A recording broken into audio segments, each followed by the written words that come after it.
Apparently, every woman should have an affair at least once in their lifetime. At least that's what I'm reading from this article over here. And we might as well just dive right in because I'm a married woman, okay? And I believe in my vows. I believe in an honest, truthful relationship. Maybe there's something that I don't know. Maybe there's something I'm missing. So let's read this article and find out why all women should have an affair once in their life. This person says, turn up the cheek. It made me feel sexier and look younger.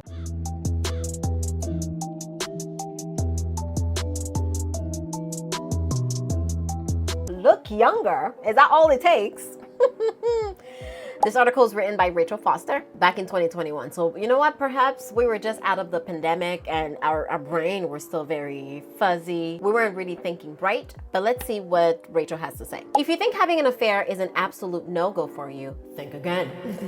You are massively missing out. Nothing beats the buzz of sneaking around behind a partner's back or the rush of adrenaline from the fear of being caught in the act. Somehow, I feel like we can find some hobbies that can take care of the adrenaline rush that she needs. Sounds like she's an adrenaline junkie. I don't know if that's enough for you to go cheat, but you know, let's keep reading. Rachel's looking good. Is that Rachel? Because Rachel, if that's you, you are looking good in your pictures. All right. Every woman should try it at least once in their lives. More than a quarter of women who cheat feel...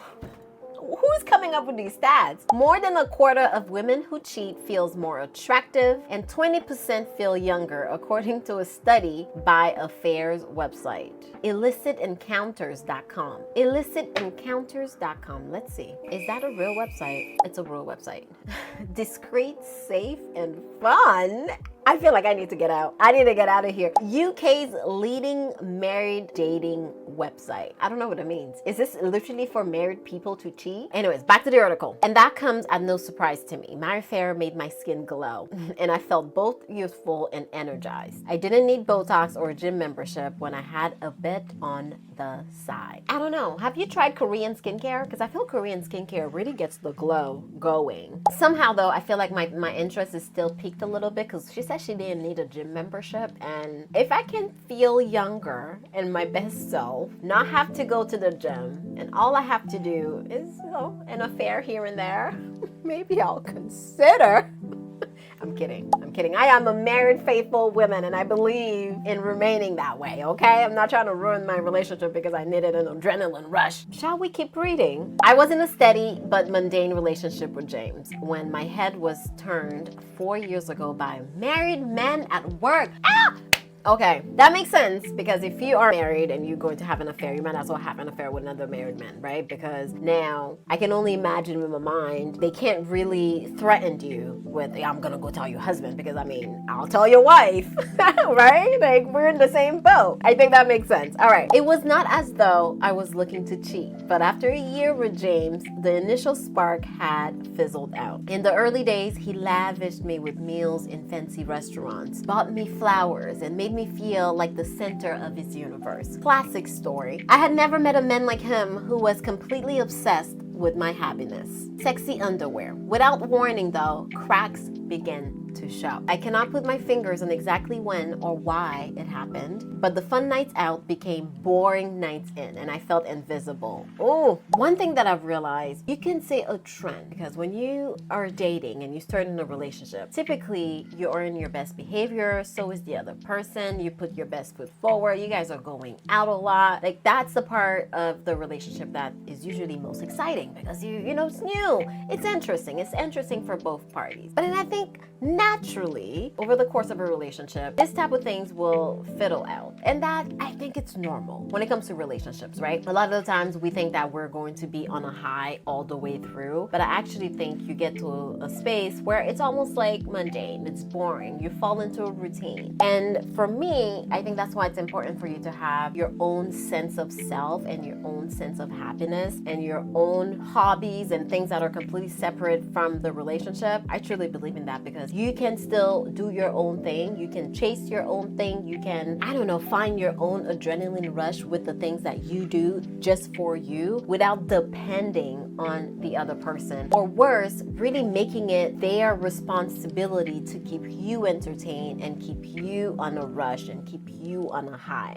You see where I'm going with this? And I'm not saying that you're not going to find things that you do together. And I realize, especially now as parents, my husband and I, we have a routine that heavily involves the children. Our kids are really young, so wake up in the morning, start with the kids, and the last thing that I do before bed, making sure my babies are okay. But we have to find these pockets of time for ourselves where he can go do his own thing and I can go do my own thing, and we can reconvene at the end of the night when the kids are asleep and connect as a couple, as a married couple. But it's not his responsibility to keep me entertained, and I feel like it's not my responsibility to consistently keep this man entertained. I'm not a clown. And I think it's healthy, in fact, when you get to a place in your relationship where it is boring. The couples that last the longest have a very boring relationship. You know exactly what you're going to do, and you know everything about the other person, just like they know everything about you. That's not a bad thing. I think society really paints it as a bad thing, because in your mind you feel the relationship needs to be on a high all the time, and when that stops, immediately we're going for divorce, or immediately we're cheating so that we can keep the spark alive. Like, I don't know, let's slow down a second, right? Anyway, let's keep reading, because I feel like I'm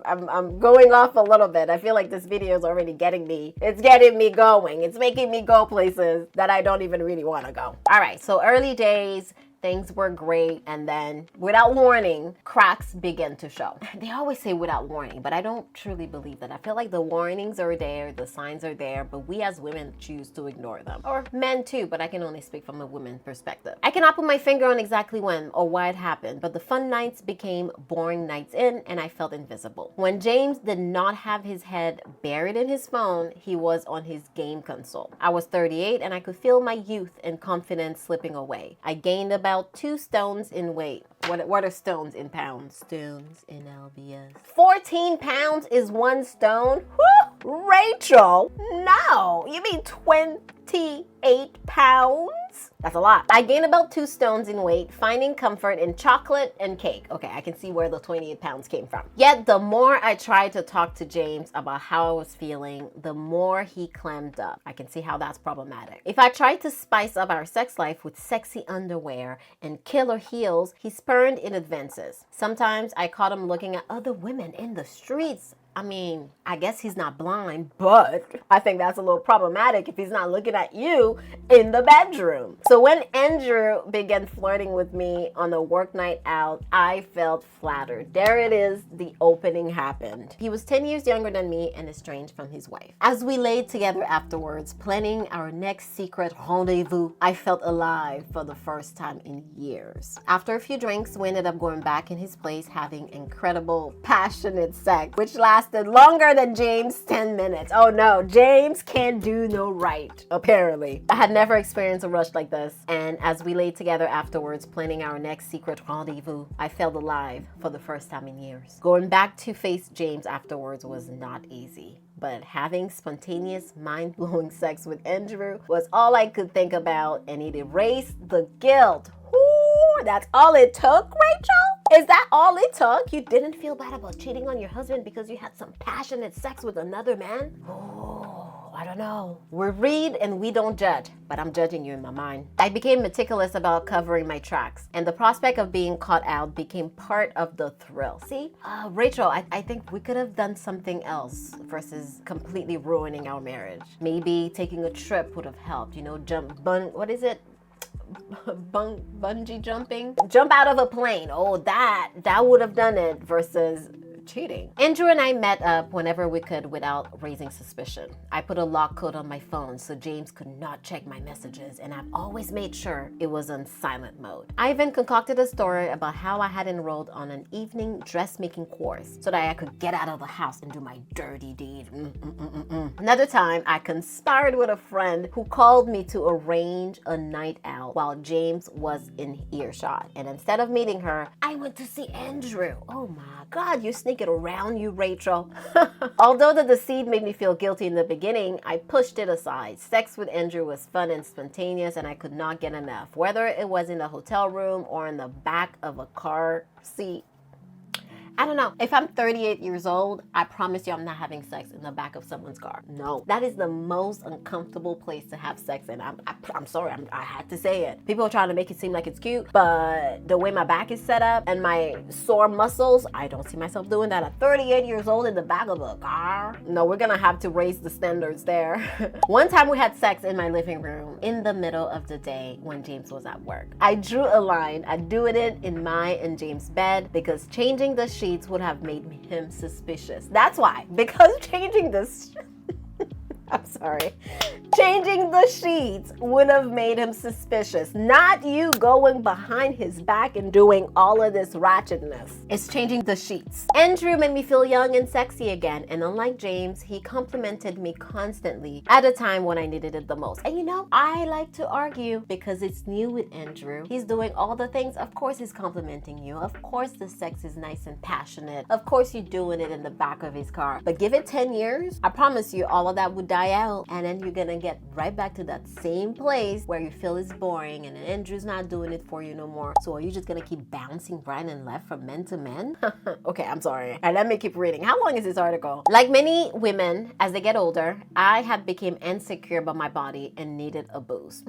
You sure it wasn't the chocolate and cake? Or is it getting older? I don't know. As I'm getting older, if anything, I feel much more confident in my body now. Especially, I think having children definitely changes a lot, but I'm very intentional with going to the gym and, I don't know, keeping the body going. And it's not even because I want to feel a certain way. I want to go up the stairs and play with my children. So I don't want my body to give out. That's why I work out. So bonus point that it makes me look and feel good, but I do it for other reasons. That said, I don't think we need an Andrew to make us feel good in our body. I think we need to take care of our body so that we feel good in our bodies, right? Anyway, I had become insecure about my body and needed a boost. I bought lacy lingerie from Ann Summers, being careful to destroy the receipts, of course. And we had the type of wild, passionate sex you see in films. Going beyond the missionary position and getting out of my sex comfort zone was invigorating. I lost all of my inhibitions when we were together. In time, Andrew patched things up with his wife and called time on our affair.